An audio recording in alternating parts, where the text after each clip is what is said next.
Hey everyone, so those of you that weren't able to join the webinar last week, no problems at all. Here is the video here, but we unfortunately had some technological difficulties and could not get that recorded, so we are going to film it here now. Luckily I guess maybe, but there were no questions last week for the webinar, so you didn't really miss out on a whole lot in terms of interaction from the group. Hopefully there'll be more on future webinars, but I wanted to go ahead and film all the information that I was able to give out, so that way those of you that couldn't make it for some reason or another still able to actually partake in the information and utilize it. So we're going to go ahead and get started. So thanks so much for joining in this very first webinar that I'll be putting these on monthly, either myself or with a guest speaker. So please follow me, Run with Nader or Run Performance Nutrition. On Instagram, that's where I'm going to post any new information and new content, and also where I'm going to poll to see what the new subjects will be for each month, so what future webinars could potentially be about. So please feel free, go on there, comment, follow me. All your inputs are important. So because I want to be respectful of everyone's time, I'm going to go ahead and get started. And so after this video, feel free to DM me, email me, whatever you feel right in terms of reaching out if you have any questions after watching this video. I hope you do have questions, so please do reach out. So today we're going to be talking about daily fueling for training in order to maximize your training. We all go through so much hard work, whether you're training for an Ironman, any length of triathlon, a cycling event, a marathon, a half marathon, any sort of endurance event. You are training so hard. So you could be working out anywhere from an hour and a half to 3 hours a day alone. And then you're also working an 8, maybe 10-hour day job. We all have some of those jobs that takes a little bit more of the day.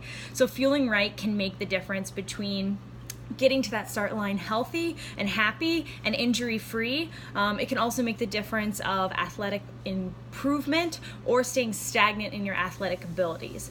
We put a lot of time into our training, so why don't we put as much time into our nutrition and fueling? That's so crucial. How is it though that we fuel right? What does that mean, fueling right? Well, first we need to shift our thinking in how we view our fuel. Many of us have been trained from a young age to see food as a reward. So we go to parties and there's food, there's special food. For doing a good thing, if you do get a promotion at work, there's a party usually, or you get a special treat. So there's some sort of food to celebrate a success.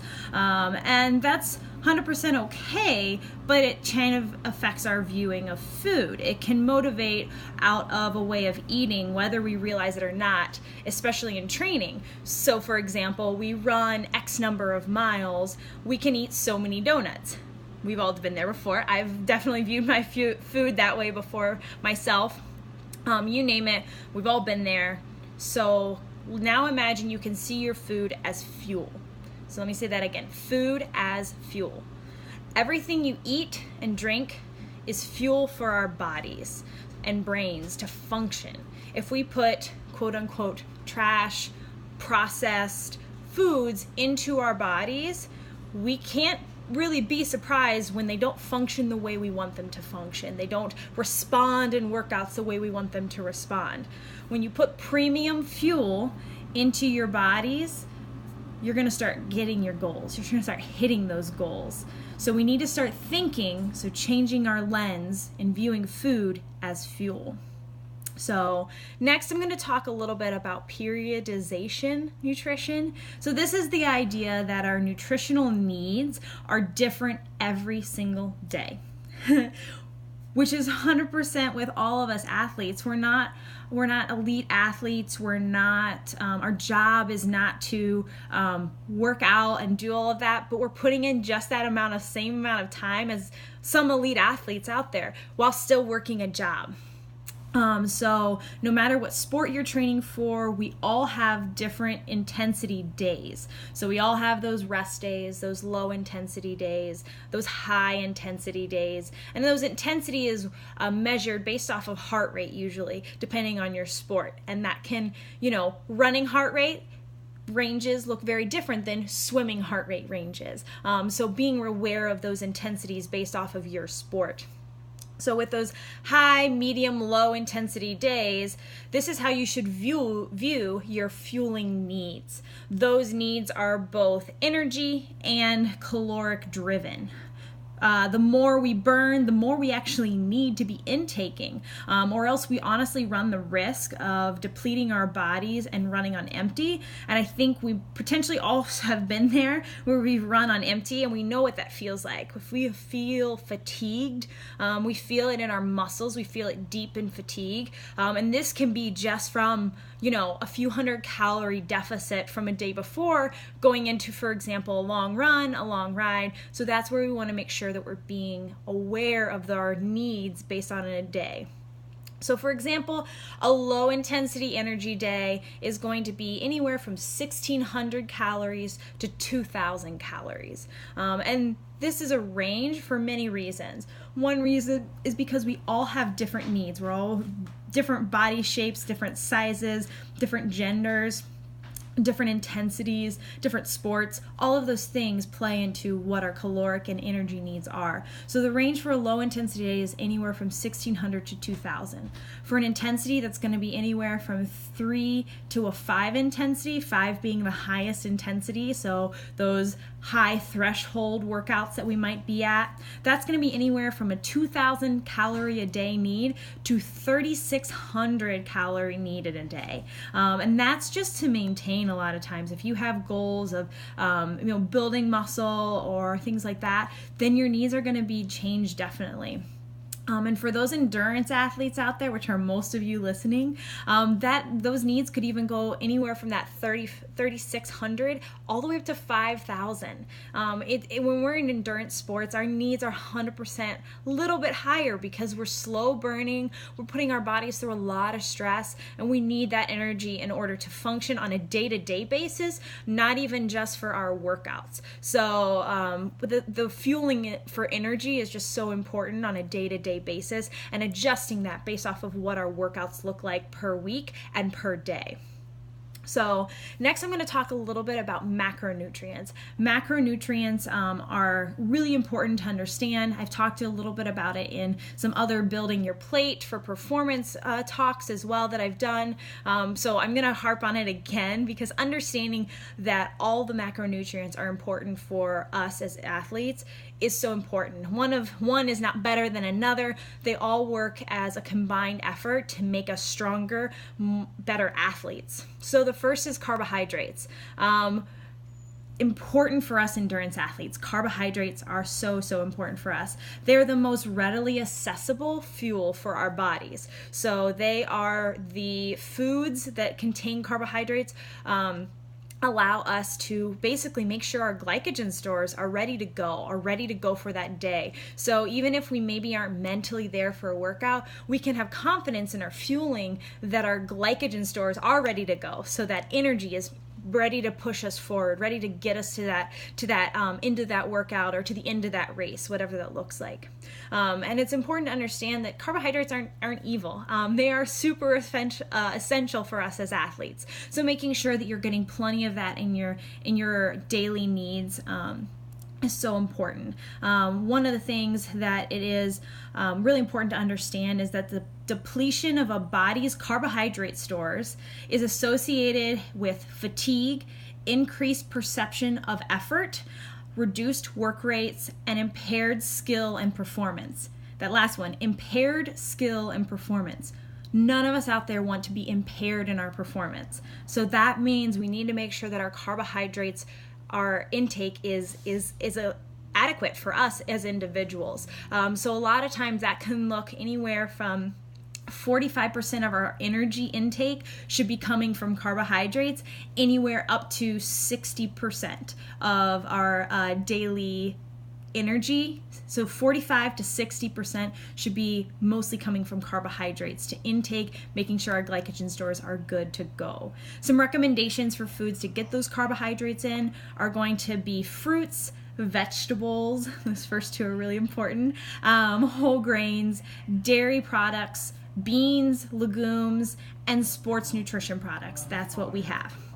So the second macronutrient is going to be protein, and this is really important for us as endurance athletes. Like I said before, we put our bodies through a ton of stress, so we want to make sure that we are healing all of our muscles, all of our cells through that protein. That protein is our healing macronutrient, so it's really important to have to make sure that we can get to that next workout fully healed. So we need to about 15 to 40 grams of protein per meal as endurance athletes, and that depends on your size, your age. So people could need anywhere from 80 grams a day all the way up to 150. Some people might even need 200 grams of protein per day. And that might seem like a lot, but it's really easy to get that in if you're working with a meal plan, if you're working with a dietitian, to understand how to make sure you're getting plenty of that protein in, because you're going to feel it immediately. All of my clients have noticed within a first week or 2 weeks of working with me, that's one of the first things we work on, is making sure you get plenty of protein in, because it's so crucial to recover back for your next workouts and to feel healthier, stronger, more energy, everything. And it's a quick turnaround when you finally get enough protein into your diet. So recommended protein sources are going to include eggs, animal proteins, nut butters, beans, legumes, mentioned that before, and protein powders. So that is going to be your main sources of protein. The third macronutrient is going to be fat. So for fat, the biggest thing is it is actually really important. A lot of times people don't think fat is important as an athlete, but it is so important. The biggest thing I think us dietitians out there are trying to stress to the general public, and especially you athletes, is that fat is so essential to us. Please don't grab for the low fat options. Fat is important for all of us, for our ultimate health, for our sustainable health. It supplies us with energy. It helps improve the absorption of fat soluble vitamins, which a lot of times are vitamins that we need for anti-inflammatory, we need for bone health, we need for energy levels. B vitamins are a big one of those. And it also can help keep us fuller longer if we're getting plenty of fat into our diet, and prevent a lot of injuries that are out there. Fat is really important for that. So the recommended daily amount of fat can be anywhere from 20 to 35% of our daily energy intake. So 20 to 35%, and for women out there, I 100% recommend that higher end of that range, because it's so important for us, for our bone health, for our hormone health, and injury prevention. Honestly, for us women, if you are struggling with injuries, if you're struggling with that in your training and you keep getting injured, let's take a look at your fat intake. That could be a big part of what's going on, and you can see a big difference in how you feel. You're going to feel better with more fat into your intake. So that's a big part of it. So just like the general public, active individuals should focus on the type of fat that they're consuming, choosing those unsaturated sources of fat. So those are going to be your non-tropical vegetable oils, nuts, nut butters, avocado. And then you want to limit the saturated fat intake to little to no, like 10% of the energy intake that you're having. So you want to limit those saturated fats a little bit more in your diet, but focusing more on those unsaturated fats that I mentioned before. Excuse me. So most every athlete should be consuming 5 to 6 meals or snacks per day. That is the number one thing I think you can take away, is making sure you're consuming plenty throughout the day. It is really hard to make sure you're sitting down and getting, 600, 700 calories maybe in a meal. But if you can do meals, really quality meals and really quality snacks throughout the day, you can get all of those macronutrients you need. You can get the energy you need throughout the day to recover and get ready for the next workout. So make sure that based off your intensities and things like that, you're making sure you're consuming enough energy. All the above macronutrients are important for you as an athlete, and you should be incorporating them into every single day. Combining more than 2 macros is most ideal for fueling and keeping you full longer as we get hungry often. Most of us out there get hungry all the time. So stay ahead of your hunger and make sure you're planning ahead for 5 to 6 meals or snacks in a day, so you're fueling often with whole, nutrient-dense foods. So these are my tips for you to take away from today's webinar, and I think they're really applicable things to anybody, no matter what type of job you're doing, no matter what kind of sport you're doing. These are things you can do today. The first is keep a snack bag or drawer at work. So having a little reusable bag or a lunch bag, or if you go to an office and you have a specific drawer that is your desk, have a drawer of this. Keeping high protein snacks around will keep you ahead of your hunger. You can make sure that you're not going to get into a hunger state, because as endurance athletes, if we hit that hunger state, we're a little too late. We want to try to stay ahead of that, because that goes into also our racing status. We want to stay ahead of hunger in racing, because none of us want to be hungry when we're racing. So we should be doing that in our every single day to practice, because we're in training. You want to practice that in training. So throw some high protein bars in there. There's really great simple ingredient bars out there that you can try. RX Bar, Health Warrior, Kind bars have some great protein ones out there now. Whatever your favorite is, grab those, have some in there. They're non-perishable items you can put in there. Have some nuts, some seeds, and then on a day-to-day basis, throw in some apples, throw in some fruit, throw in string cheese if you like, or an individual container of cottage cheese or something that you enjoy that's going to be higher protein and also give you all the nutrients you need throughout the day. So that is my first tip. Have a snack bag or a snack drawer so you're ready to go for your snacks. Second thing is kind of going into that first one, but plan ahead for your high intensity workouts and pack good snacks and meals to increase your intake throughout the day and maximize that recovery process. For those of you out there who might start getting into those longer workouts, those longer tempos, you might be having workouts in your long runs, paces you need to hit, or speeds you need to hit on the bike, things like that. These are the days you want to plan ahead. You want to maximize your recovery and making sure you're getting in nutrients within 45 minutes of that end of that workout so that you can start your body's healing process, because your body's already trying to heal it. It's trying to fight against that stress and that inflammation that you've caused, all for good purposes, but you want to make sure you're helping your body along in the best way possible. So fueling often after is going to be a great plan. So plan ahead. Have little pieces of apples and bananas ready to go. Have some yogurt already in a container ready to go. Start planning ahead of what you want to have after a long workout or a hard workout.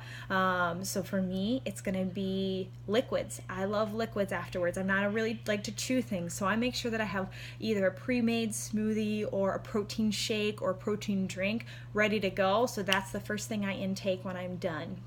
Have a little cooler ready to go if you're doing long runs on the weekend. And if you plan on, especially if it's a weekend, you plan on going to brunch, don't wait until the brunch to refuel before that and have that snack that you've packed ahead of time, so that way you're ready to still refuel at the brunch, but you're not ravenous and you're also not depleting your stores even more, because your body is going to need energy even after you're done. So you want to make sure you're providing that energy to your body. Be a good steward to your body for that.